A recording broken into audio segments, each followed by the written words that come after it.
I found this good video earlier today. I like this guy, and he's talking about tariffs and what might happen or what he's doing to protect himself from the tariffs. Bad news and bad news. Bad news is tariffs are apparently coming February 1st, and there's nothing that's going to happen to stop it. The other bad news is that Ottawa is planning pandemic level relief. I'm going to do my best to just educate you super quickly. I'm going to try making this video in under a minute in how you can protect yourself. Ottawa planning pandemic level relief for workers. Okay, this is next level nuttiness. Can we talk about how this becomes the answer already? How is it that the answer to potential tariffs is that we're just going to print a shitload of money now? It's a answer. It's a wrong answer. How is that the best, that our finest and brightest that we all voted for? Because voting is real and voting works, and the results are always exactly what the people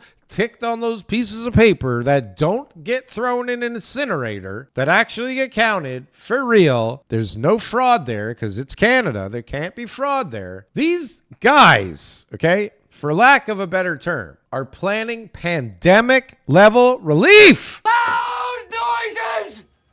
What does that look like? What does that look like? So you're closing your business and you get and you have to fire people. Now those people are going to get free money because you have to fire those people. And you as a business, again, you're going to get free money to float yourself through this malaise. Is that what's going to happen here? Pandemic level relief. Do you guys remember how much money they flooded into the economy during the pandemic? A lot of money.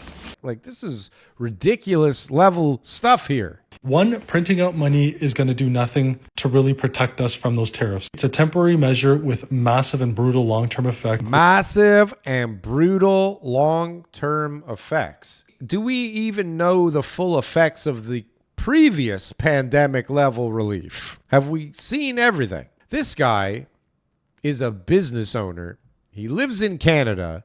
He has a really fancy car. He's building a giant house. He comes across as fairly smart to me, so I like watching him. Including inflation. And as you all know, inflation is horrible because look how expensive groceries are today compared to what they were before 2019. Houses, equipment, product, anything you can imagine, it's gone up because too much money was printed. And that's what we're looking at doing, which means the dollar is going to be devalued, meaning the Canadian dollar is going to be worth less compared to the US dollar. And what you need to ultimately do is you need to hedge yourself in whatever money you have in investments against any sort of inflation. In my opinion, and what I'm already doing and what I will continue to do, is I'm going to invest in US assets. US assets.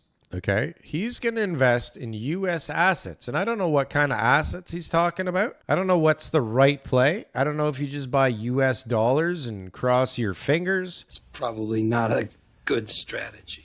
Do you buy real estate in the States right now? Isn't the States going to have at least a weird period right now of adjustment? Or they're just going to keep humming along? Sounds like he's buying gold.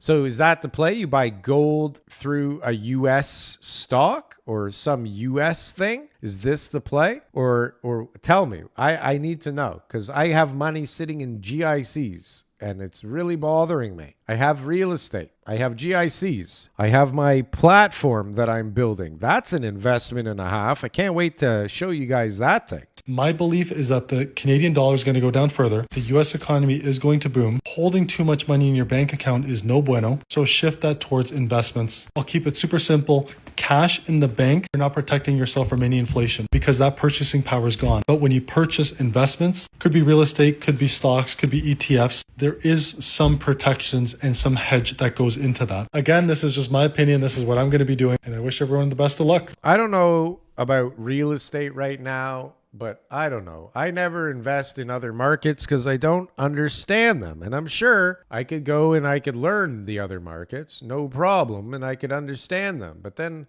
I feel like, not that I have to be right there all the time, because I really don't. I generally don't even leave my office. But I feel like if I needed to go there, that I should have that ability. I mean, there's a lot of people that make a lot of investments in other places. Yeah, no shit, Sherlock.